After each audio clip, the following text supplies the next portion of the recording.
Hey there, welcome to the Nourish Child podcast. I'm Jill Castle, your host. I'm a registered dietitian and pediatric specialist, and this show is all about raising healthy kids, dealing with the ups and downs, and nourishing them inside and out. I'm highlighting one of my favorite episodes of the last year or two, and I'm doing that this summer in general. But this particular episode is on a topic that I got and get asked about a lot. So when you think about other relatives taking care of your kids, your food choices for your children and feeding routines that you have in your home can swerve off track. One of the questions I get from parents is around grandparents feeding their grandkids. Parents complain or are distressed by their own parents or in-laws feeding their kids unhealthy food. Grandparents may give their grandchildren too many sweets, or let them off the hook at mealtime and give them what they really want to eat, like pizza or chicken nuggets. Or perhaps they blatantly violate nutrition values that have been expressed to them by the child's parents. Sometimes the dynamic around relatives feeding your children, especially grandparents, can put you in a quandary. I tapped my friend and colleague, Dina Rose, for this episode. Dina's a sociologist and feeding expert who teaches parents, educators, and nutritionists about helping kids develop healthy, sustainable eating habits. Over the summer, your child may see their grandparents a little bit more, so I hope this episode will give you some guidance in this area. I'll be back in September with a lineup of brand new guests and episodes. But in the meantime, I hope you enjoy this one. Welcome to the Nourish Child podcast, a show about childhood nutrition, feeding kids, and dealing with the ups and downs of growing a healthy child. Here's your host, registered dietitian and childhood nutrition expert, Jill Castle. Oh, grandparents, one of the most joy-filled roles of post-parenthood. Grandparenthood is the time of life when you're not raising a child, you're enjoying a child. From playing, reading, and feeding, and even raising kids, as some grandparents do, today we are exploring the role of grandparents and their influence on their grandchildren, especially in the area of feeding them. To help us understand the influence, frustrations, and dynamic around this unique relationship, I'm talking to Dina Rose, a sociologist and author of the book, It's Not About the Broccoli.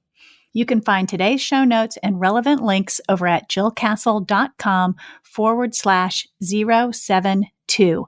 That's 072 for episode number 72. I used to spend the night with my grandmother. She'd pick me up and drive me across town to her house, and I'd plant it there for the weekend. She always had crunchy Cheetos for me, and we'd always make chocolate chip cookies by hand. She always let me eat in front of the TV with a TV tray, and she had a radio in the room I slept in, and I remember listening to Bye Bye Miss American Pie. I loved going to my grandmother's house. As I became a teenager, she'd still come get me, but she'd let me drive her brand new car back to her house. Then she'd have a list of errands to do, and she'd have me do all the driving. You can say I cherished my grandmother. Can you imagine being a grandparent? Some of you are in the thick of raising little kids, so this is probably not something that's even on your radar. But for me, being the mom of older children, some young adults, I can imagine grandparenthood, and I have imagined it. In fact, as my kids get older, and this will probably happen to you too, I've thought about what it will be like to have a house full of little kids again. And if I'm going to be honest, I'm looking forward to it. Now, don't get me wrong, I'm happy to wait until the right time. There's no rush here. But I do think about how fun and joyous a time it will be. I want to just get real for a second about some of the statistics around grandparents. According to the U.S. Census Bureau, There were 70 million grandparents in the U.S. in 2014. That's a 24% growth rate since 2001. The census predicts that in 2050, 22% of the population will be grandparents. And they also tell us that 10% of grandparents live with a grandchild. I know in my own practice, the topic of grandparents feeding their grandchildren has come up quite a bit, especially during holidays and summertime visits. Some parents feel stressed out about what and how their kids will eat while spending time with the grandparents. I've brought on Dina Rose today to help us navigate through this tricky topic, and I think you're going to love what she has to say. But I want to tell you a little bit about her first. Dina Rose, PhD, is a nationally recognized sociologist and feeding expert. She is the author of It's Not About the Broccoli, 3 Habits to Teach Your Kids for a Lifetime of Healthy Eating, and the creator of the Superfood Explorer Kit.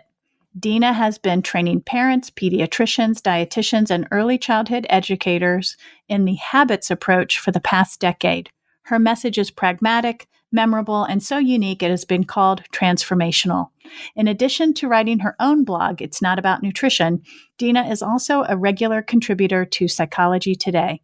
Dina's work has been featured in the New York Times, the Washington Post, the Boston Globe, NPR, and a wide variety of other outlets. For more information about Dina's work, go to www.itsnotaboutnutrition.com. I'll include links to Dina's blog and her book in the show notes over at jillcastle.com/072.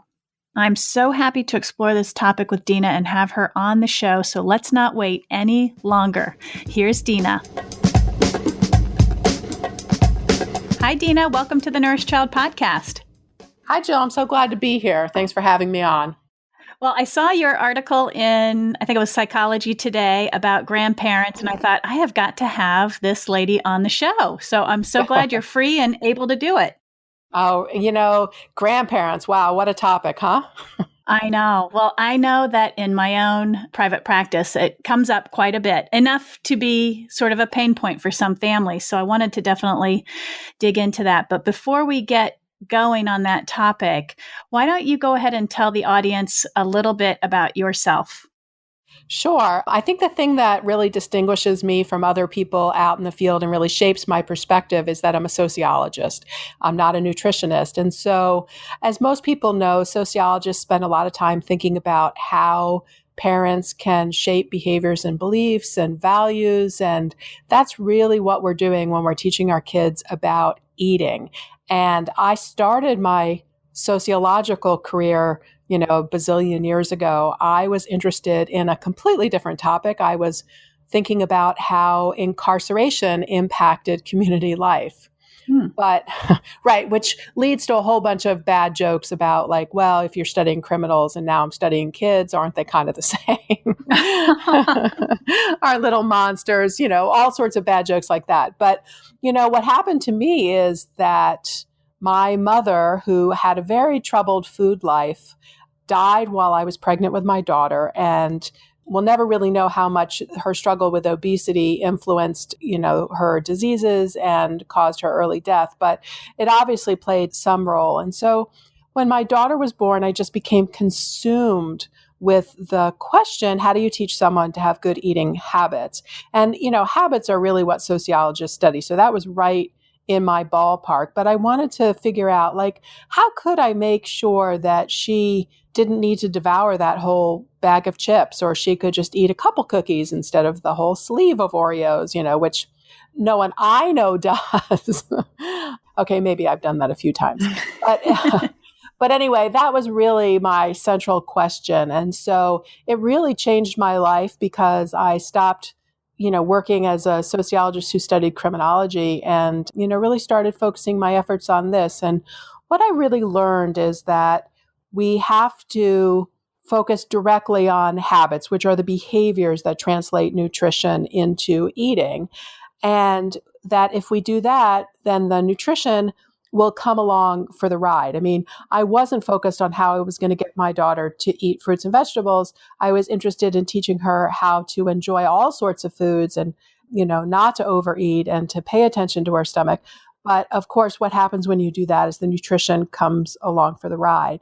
And what I noticed as I was watching other parents, and then of course, as I read the literature and then started interviewing people, et cetera, what I realized is sometimes when we put the nutrition first, we can inadvertently teach our kids the wrong habits. And so we might get into a pattern of feeding them a monotonous diet instead of a varied diet when we really want is to feed them a varied diet because, well, they like these 3 foods and they have enough nutrients. And there are all sorts of ways that can happen. And so that really focused the work that I did from way back when to now. It's been over a decade, and it's what produced the habits approach philosophy that I talk about so much and produced my book, It's Not About the Broccoli, and here we are. Yeah, you've added and contributed such valuable information and content to that space. So I know I appreciate it and have enjoyed your perspective on things because it is habits and that, developmentally where children are and what habits they're building. And it's a refreshing approach for parents to be able to sort of take the pressure off of getting food perfectly right, which that message is so strong out there and is difficult for parents to take that in and actually, create that perfect diet for their child because they have a child who has an opinion and who is going to eat this or not eat that. And so that's where the challenge gets into play as well. And we put so much pressure on parents from our cultural expectations. It's like if they don't get it right, they start to worry that their kids are going to get some terrible disease or die or they're bad parents or whatever they think. And they don't really think that consciously, but there's so much pressure to get it 100% right. And one of the things that makes it even more challenging is that we also have this cultural message that kids can't be expected to like healthy food. And so that puts parents between a rock and a hard spot because if you have to get the right nutrients into your kids in the right amounts, but your kids can't be expected to like those foods, then you're really up against a huge challenge. And then when you add in the fact that we live in an environment where there's just so many tempting foods out there and so much advertising for junk and 1,000 birthday parties with pizza, and it can be really, really tough. Right. And I think that segues nicely into our topic about grandparents, because what I am seeing or what I have seen are parents who are feeling so much pressure to work hard on getting their family to eat a healthy diet. And then they feel like they send their children off to the grandparents' house for the summer visit or for the holidays, and everything goes down the drain. And that causes a lot of stress for parents. And it does.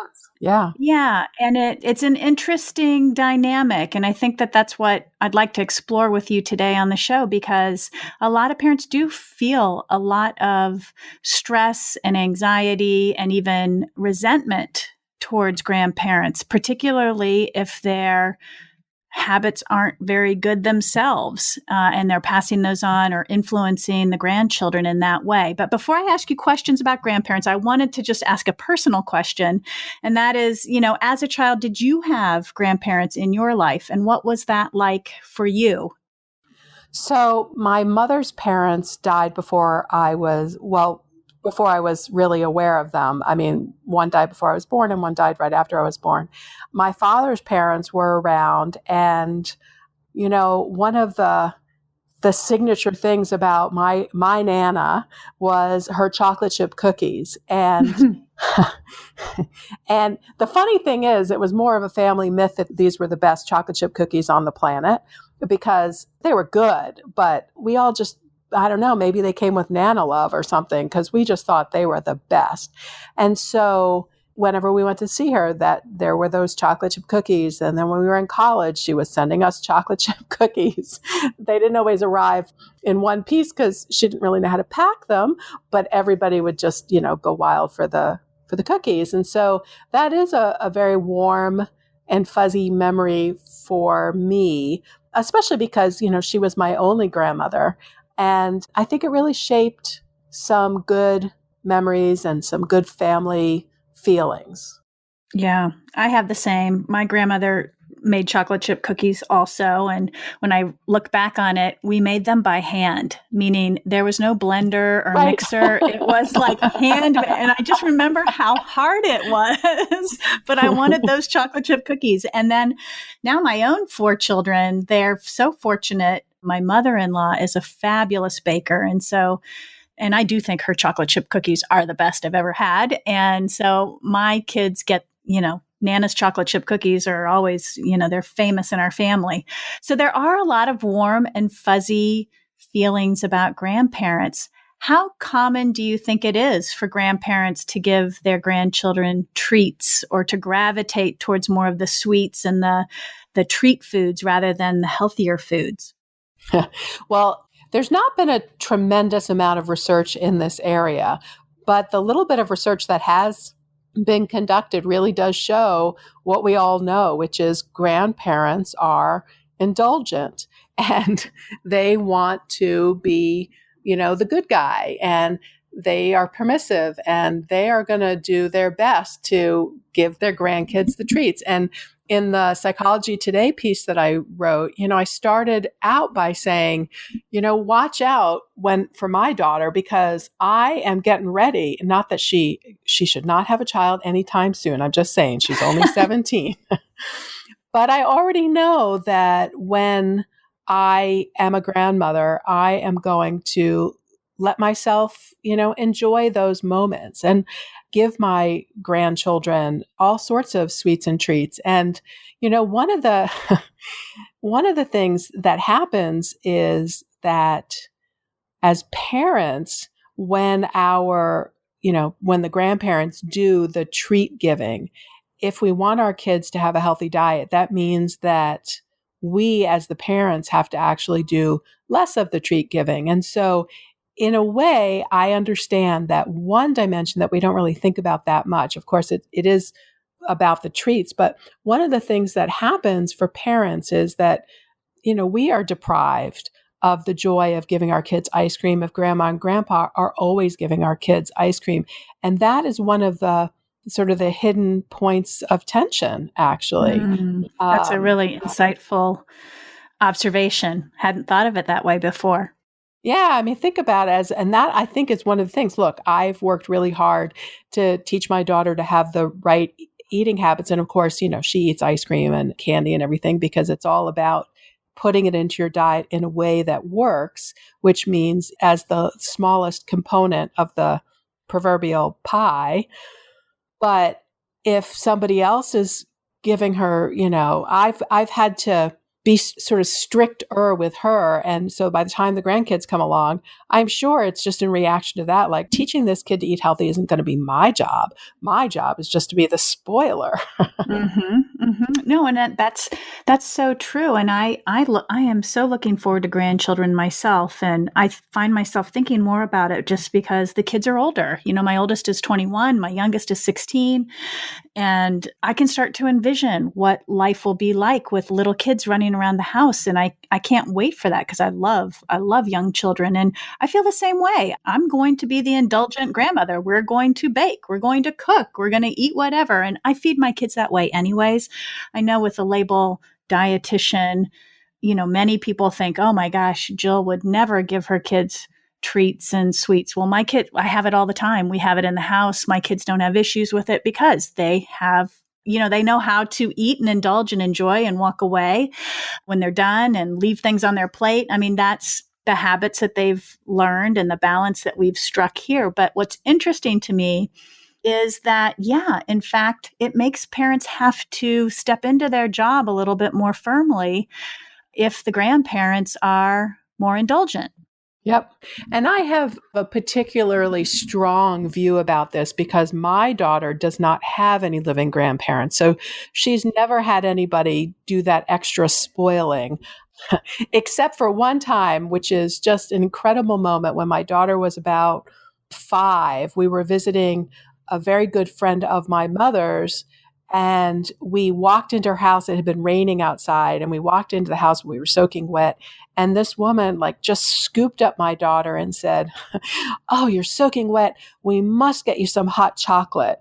And my daughter, of course, lit up. And then she said, and I think I have a box of chocolates in the cupboard.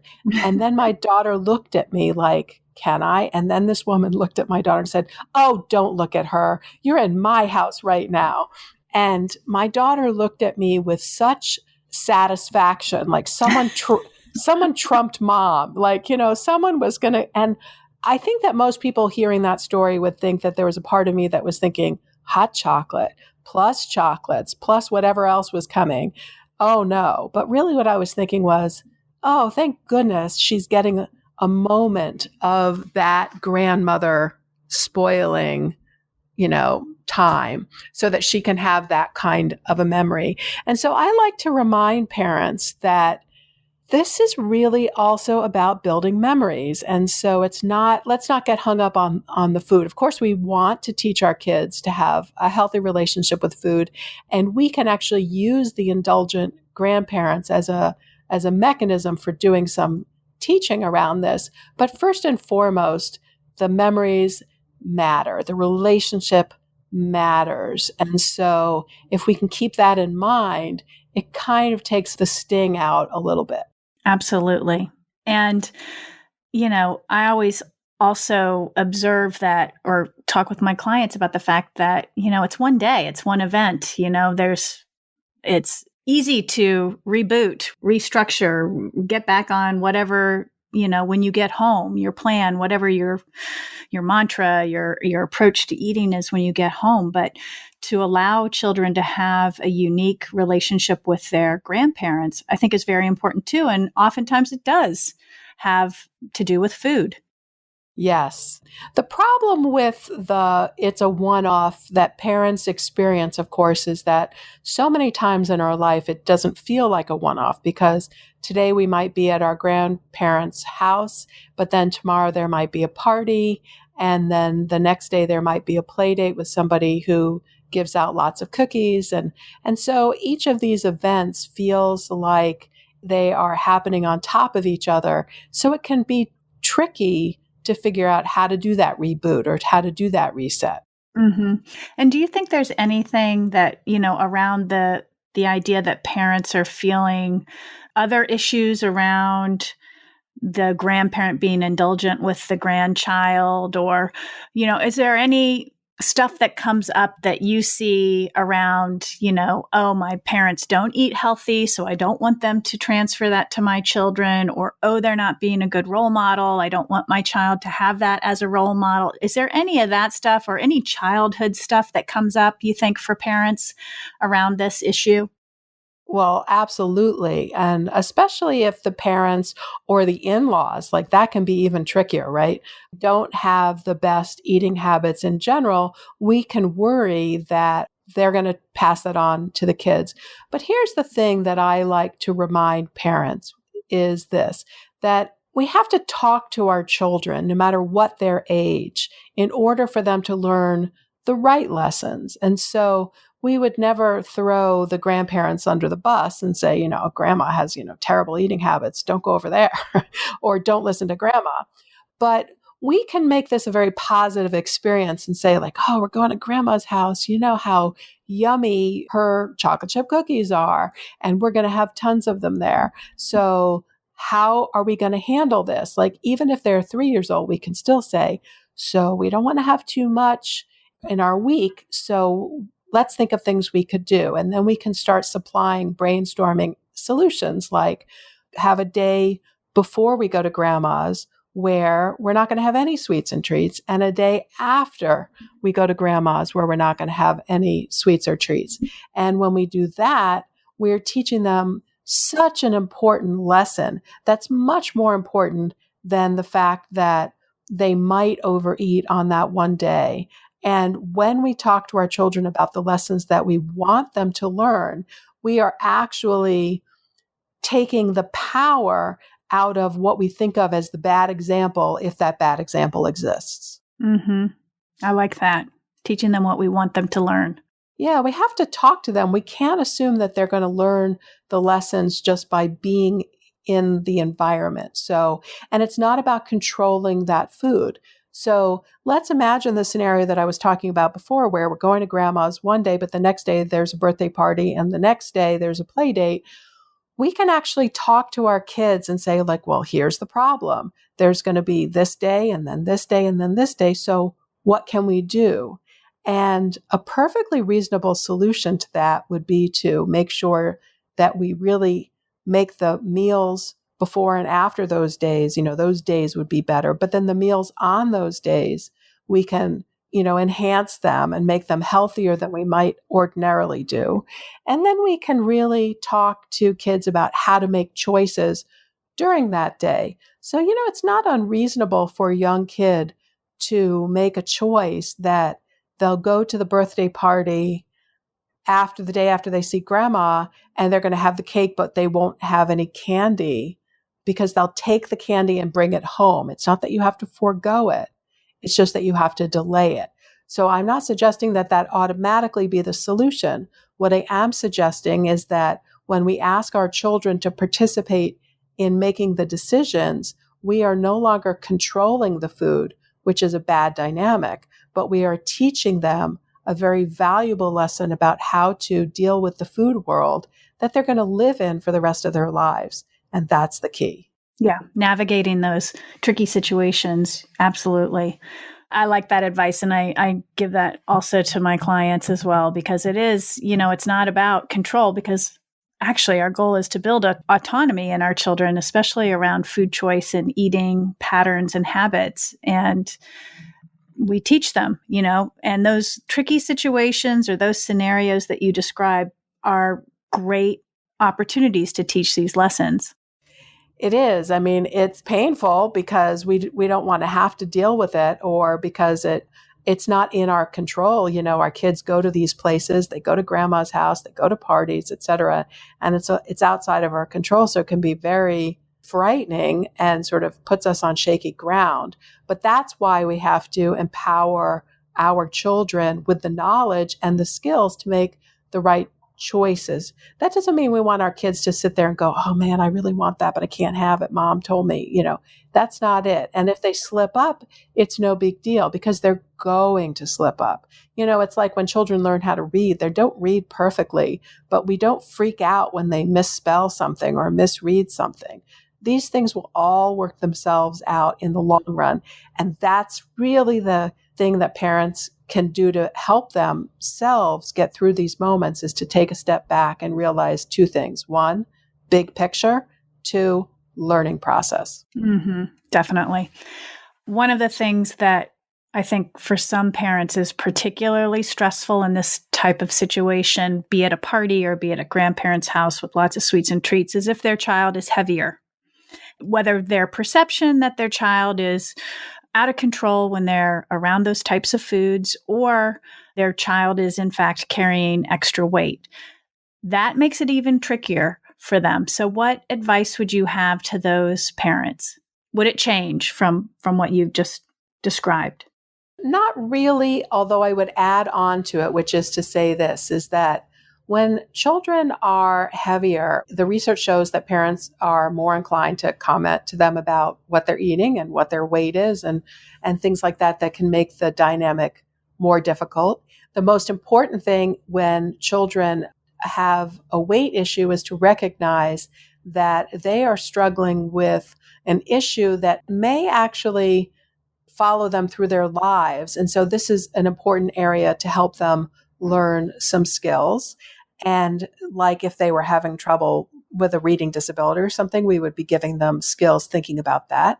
And what we want to make sure with kids in this situation, and with all kids, but particularly in this situation, is that we don't create a situation where they are hiding, sneaking, hoarding, doing stuff behind our backs, because not only is that an indication that they're feeling a great deal of shame, and that's just not good in general, but we also want to make sure that they can be honest with themselves about what they're eating and what their motivations are, so that ultimately, over time, they can learn to have a healthier relationship with sweets and treats and food in general. So one of the things that I would tell parents, all parents, let's say they're going to grandma's house, one of the conversations that would be worthwhile to have is to say, these are the kinds of treats that are likely to be there. Which ones do you really love?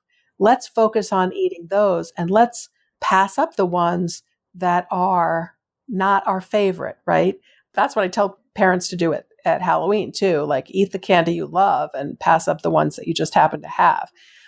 But for kids who might be feeling what I call dessert insecure, where they feel like they're not going to get access to it at home, or they don't get as much as they want, then the kinds of techniques that parents need to consider are things like taking treats home. Like, you don't have to eat this now. We're going to take it home and put your name on it, and you can have it tomorrow.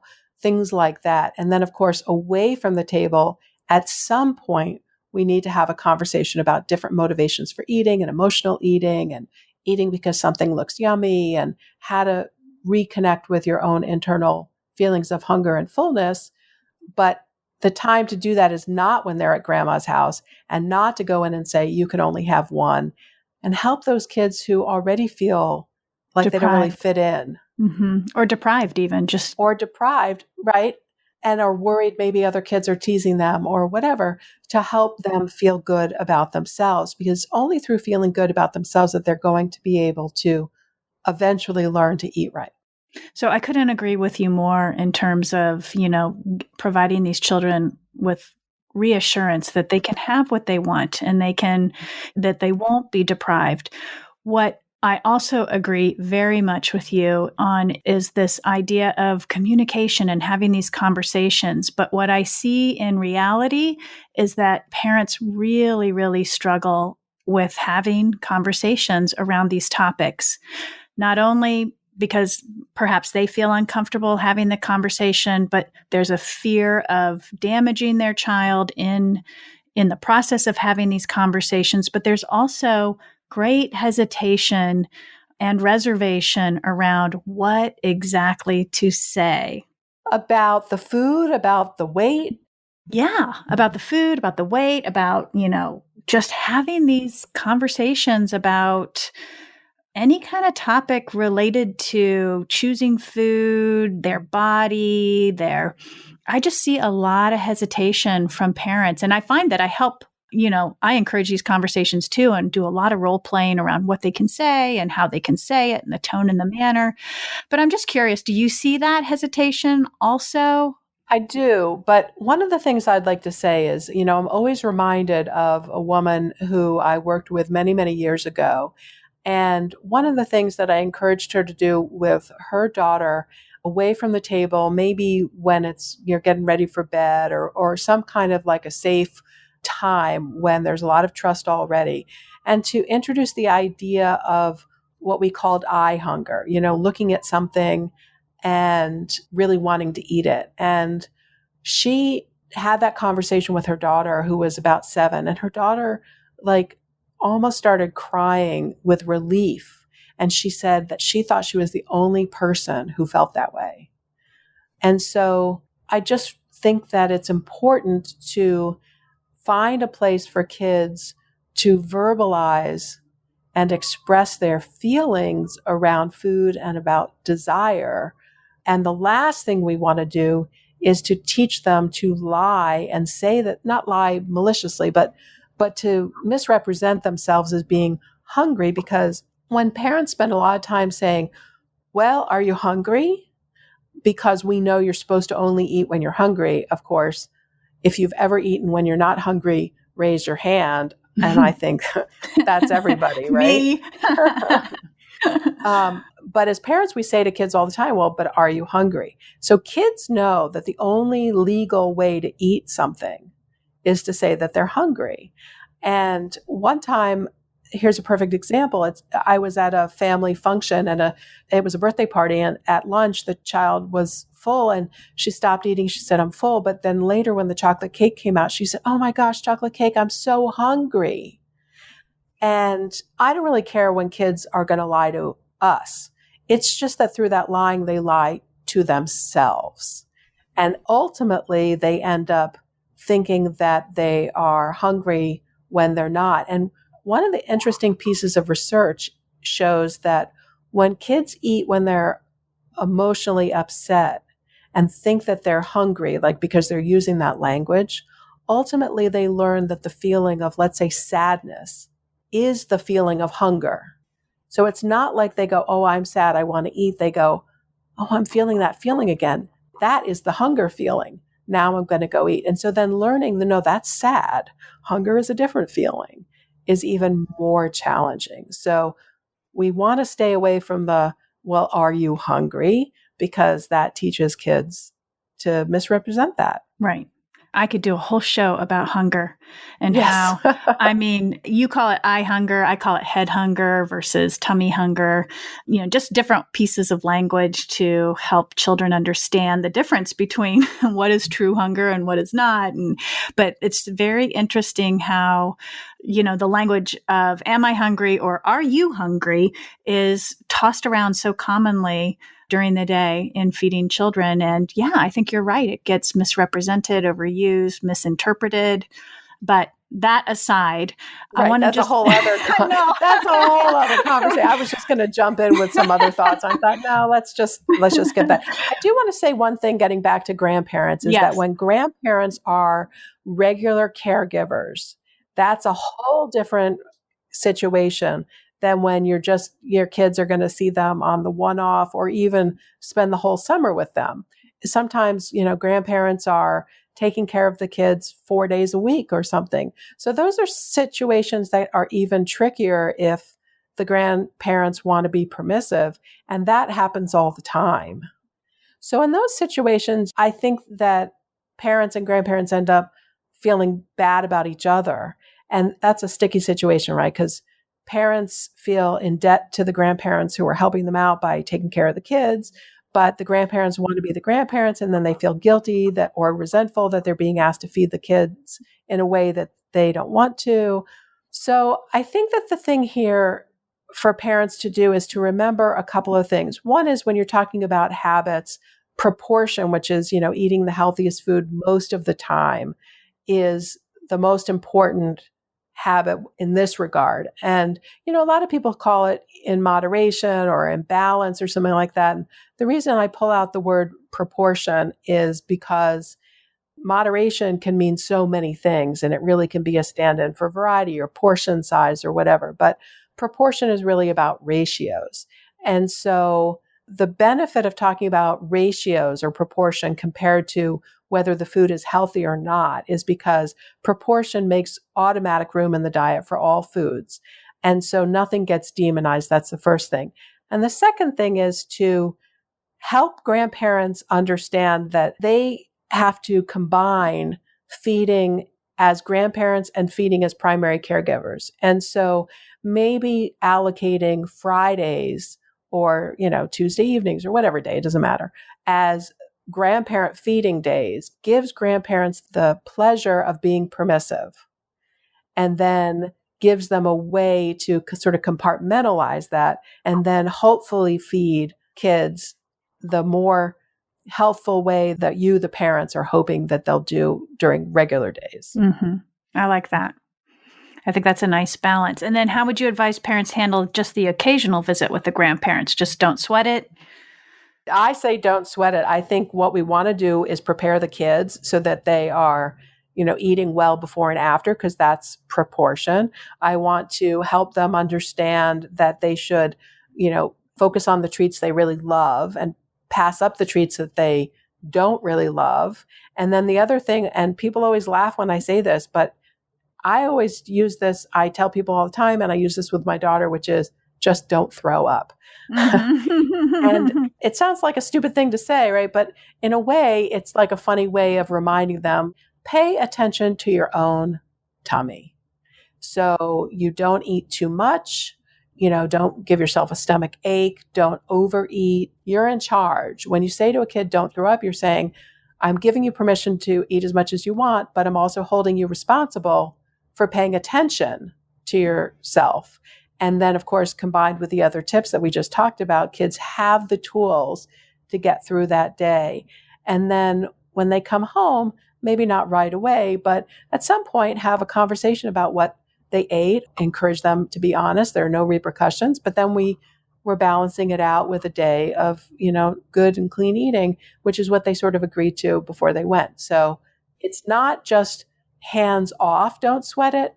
It's don't sweat it because you're using this to teach your kids valuable skills that they'll need for the rest of their lives. Mm-hmm. I like that.